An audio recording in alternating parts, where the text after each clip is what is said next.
Still taking the bus? My cousin mocked. Dad froze, staring at my wrist.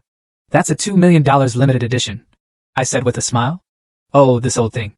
I'm Audrey, 28 years old, and honestly, a single flick of my wrist, showcasing an old, unassuming watch, shattered my family's smug assumptions about my life, exposing their petty judgments and revealing a multi-billion-dollar secret they never saw coming. That night, my dad's face, when he finally saw that watch, changed everything. Growing up as Thomas and Eleanor Hayes' daughter meant a life wrapped in privilege, elite private schools, Hamptons vacations, anything a kid could want. My dad, a self-made real estate mogul, started from nothing and built an empire through sheer grit. My mom, old money, her family name literally etched into Manhattan's skyline. They gave me every opportunity, but they also hammered home the idea that I had to forge my own path. And let me tell you, unlike my cousins, who were perfectly content just coasting on family money and connections, I was absolutely determined to build something real, something meaningful, on my terms. After graduating from Harvard Business School, I completely blindsided everyone. I turned down a six-figure job offer at my father's company.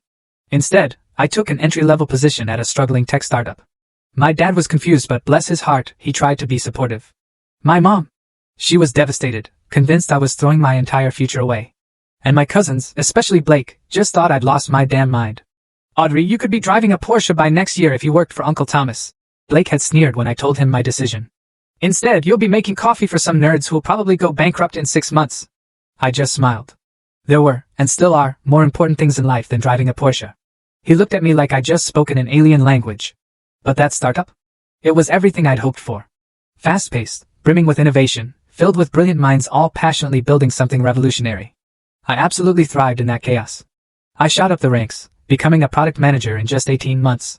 That's where I met Gerald Clean, a 65-year-old veteran entrepreneur, who served as our company advisor. Gerald became the mentor I desperately needed. My father had taught me business theory, sure, but Gerald? He showed me how it really worked in the brutal, beautiful world of tech. He was brilliant, incredibly kind, and utterly, totally unimpressed by status symbols. Despite being insanely wealthy, he drove a beat-up 10-year-old Toyota, wore the same 3 sweaters on rotation, and lived in a totally modest home.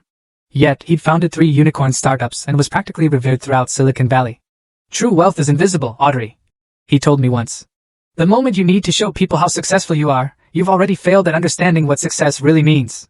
I absorbed his philosophy like a sponge. When our startup was that full story added in below.